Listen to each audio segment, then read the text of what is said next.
हे दोस्तों, welcome back to the episode 19 of our motivational Monday. आज हम बात करने वाले हैं 5 ऐसी हैबिट्स के बारे में जो दुनिया में 90% लोगों को सक्सेसफुल नहीं होने देती है। तो यहाँ पर आप इन 5 हैबिट्स को ध्यान से सुने और देखें कि इसमें से आपके अंदर कौन सी हैबिट्स है और कौन सी हैबिट्स नहीं है। और आप नीचे ज़रूर कमेंट करके मुझे बताइएगा कि आपके अंदर कौन सी हैबिट्स है, क्योंकि एक साइकोलॉजिस्ट नथेलियन ब्रैडमैन ने कहा है कि the first step towards change is awareness, the second stage is acceptance. यानी कि अगर पता है कि आपके अंदर क्या बीमारी है, सबसे पहले तो आपको अवेयरनेस होना चाहिए कि आपके अंदर क्या क्या जो है कमियां हैं। अगर आपके अंदर वो अवेयरनेस है तो ये आपका फर्स्ट स्टेप कंप्लीट होता है। लेकिन सेकंड स्टेप ये है कि उसे आप एक्सेप्ट करें कि हाँ मेरे अंदर ये कमी है। अगर ये आप एक्सेप्ट कर लेंगे तो आप जो है उस बीमारी को टैकल कर सकते हैं। 3 मेंटल क्वालिटीज़ ऐसी होती है जो लाइफ में एक पर्सन को अनसक्सेसफुल बनाती है। तो उन 5 हैबिट्स में से जो हमारा सबसे पहला हैबिट है that is having the 3 C। देखेंगे अगर सर्वे के हिसाब से 2018 में कैंसर से 7,84,800 लोग इंडिया में मरे थे। लेकिन इसका अगर हम एक पॉजिटिव कॉर्नर देखें तो ये चीज़ जो है, ये बीमारी जो है वो हमें दिखाई देती है और हम इसका इलाज कर सकते हैं। लेकिन ये जो मैं 3 मेंटल क्वालिटीज़ की बात करने वाला हूँ, इसकी ये दिखाई नहीं देती है और इसे समझना बहुत ज़्यादा मुश्किल होता है। तो आइए उसमें से सबसे पहला देखते हैं, दैट इज़ कंपेयरिंग। अब आप देख सकते हैं कि जब भी लोग आप एक दूसरे को कंपेयर करते हैं तो हमेशा हमें जो है वो सैडनेस ही मिलता है, अनहैप्पीनेस ही मिलती है। क्यों इस तरह से? क्योंकि अगर आप पैसे कमा रहे हैं या अगर आपके मार्क्स आ रहे हैं तो हमेशा दुनिया में ऐसा कोई ना कोई होगा ही जो आपसे ज़्यादा पैसा कमा रहा है या जो आपसे ज़्यादा मार्क्स स्कोर कर रहा है। तो कंपेयरिंग करना एक बहुत ही फजूल बात है, क्योंकि अगर आप कंपेयर करेंगे तो आपको सबसे ग्रेटेस्ट होना पड़ेगा, जो इस दुनिया में बहुत ज़्यादा मुश्किल है। तो यहाँ पर एक दूसरे से कंपेयर करना बंद कर दीजिए, क्योंकि अगर आप एक दूसरे से कंपेयर कर रहे हैं तो याद रखिए कोई ना कोई इस दुनिया में हमेशा ऐसा है जो आपसे अच्छा कर रहा है। तो आपको सिर्फ अनहैप्पीनेस और सैडनेस के अलावा इसमें कुछ भी नहीं मिलेगा। सेकंड C जो है दैट इज़ कंप्लेनिंग। 2018 में अगर हम देखेंगे तो इंडिया में 165 मिलियन लोग ऐसे थे जिनके पास साफ़ पीने का पानी तक नहीं था। तो यहाँ पर मैं इससे क्या बोलना चाह रहा हूँ कि हमारे पास बहुत सारी चीज़ें ऐसी होती हैं जिन्हें हम नज़रअंदाज करते हैं और कंप्लेन करते रहते हैं कि मेरे पास ये नहीं है, मेरे पास वो नहीं है। लेकिन अगर आप सर्वे देखें तो 2018 में 165 मिलियन लोग के पास पानी तक नहीं था साफ़ पीने के लिए। और यहाँ पर हम एक अच्छी एयर कंडीशन में और एक अच्छे से हवा, जहाँ पर हवा अच्छी है, जहाँ पर पानी अच्छा है, ऐसे एनवायरनमेंट में रह रहे हैं। तो यहाँ पर अगर हम सिर्फ़ और सिर्फ कंप्लेन करते रहेंगे तो ये भी हमारी एक मेंटल इलनेस है।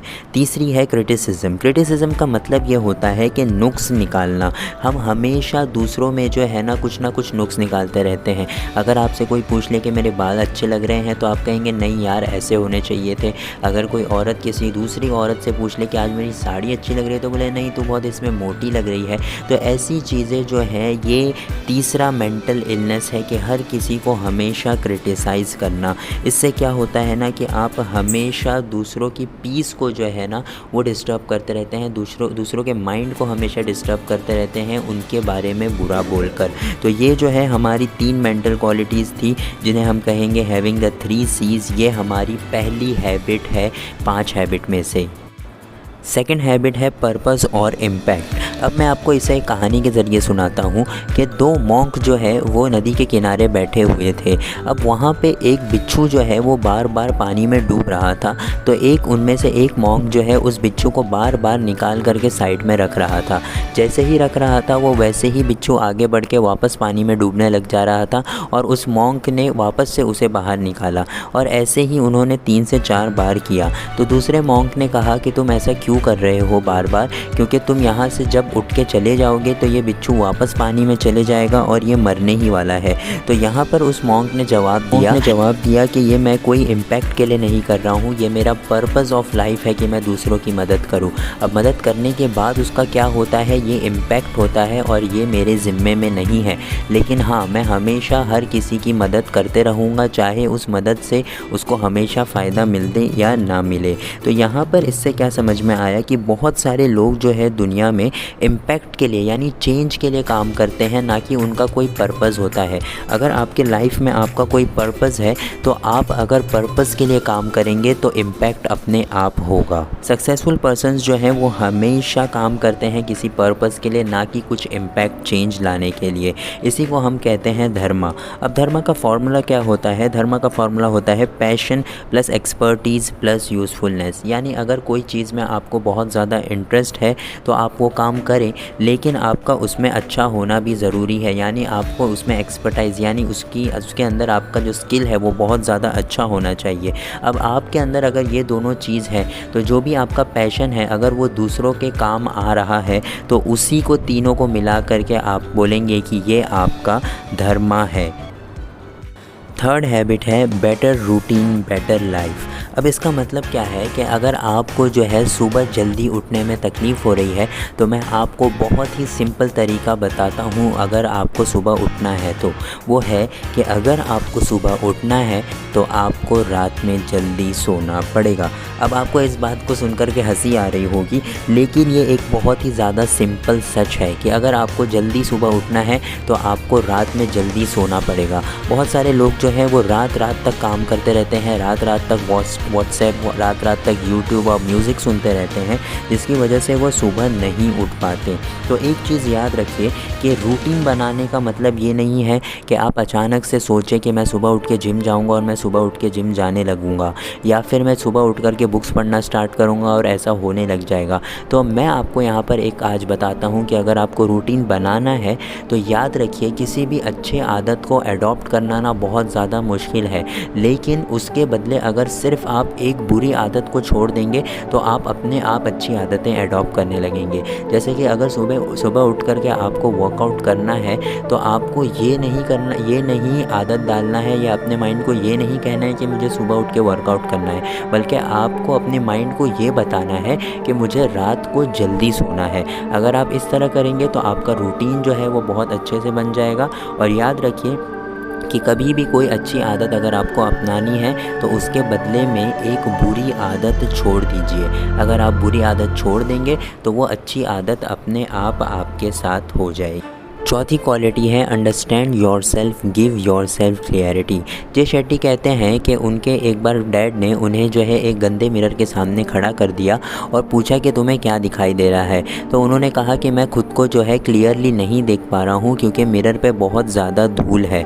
तो अब इससे पता क्या चला? इससे पता चला कि लाइफ में आपको जब बचपन में पेरेंट्स बोलते थे कि ये इसके साथ मत रहो, ये बुरा लड़का है, इसके साथ मत रहो, ये अच्छा लड़का नहीं है, तो हमें लगता था कि यार ये कैसी बात कर रहे हैं, हमें उस बात पर गुस्सा आता था।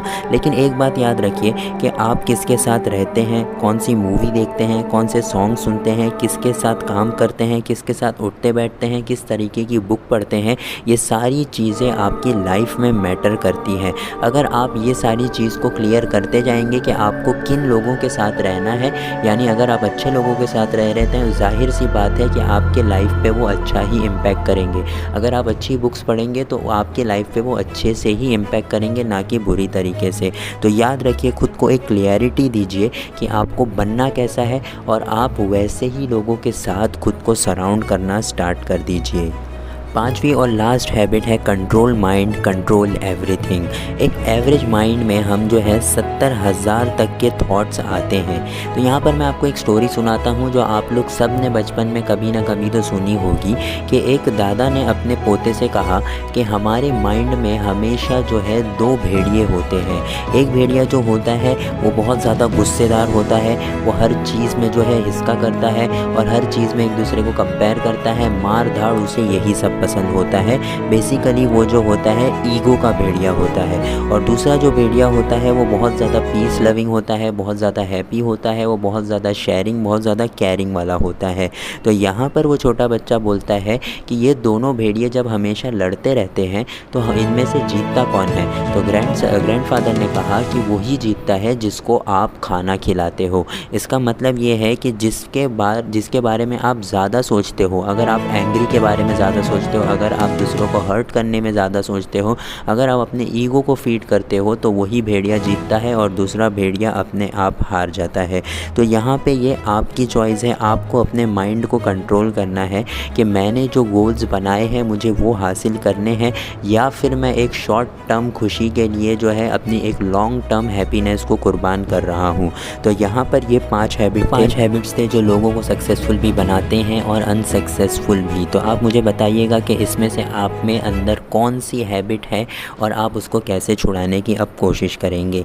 ये जो है मैंने आपको ये 5 habit think like a monk by Jay Shetty ये बुक से बताई है आपको। ये बहुत ही एक्सीलेंट बुक है और मैं आपको रिकमेंड करूँगा कि आप भी ये बुक ज़रूर पढ़ें। आई होप आपको ये वीडियो अच्छी लगी होगी। अगर अच्छी लगी है तो हमारे चैनल को ज़रूर सब्सक्राइब करें और इस वीडियो को ज़रूर लाइक करें। और ऐसी ही वीडियो के लिए एंड स्क्रीन पे आप देख सकते हैं कि पूरी मोटिवेशनल मंडे की प्लेलिस्ट है, आप उस पर जा कर के और भी ऐसे वीडियोज़ देख सकते हैं।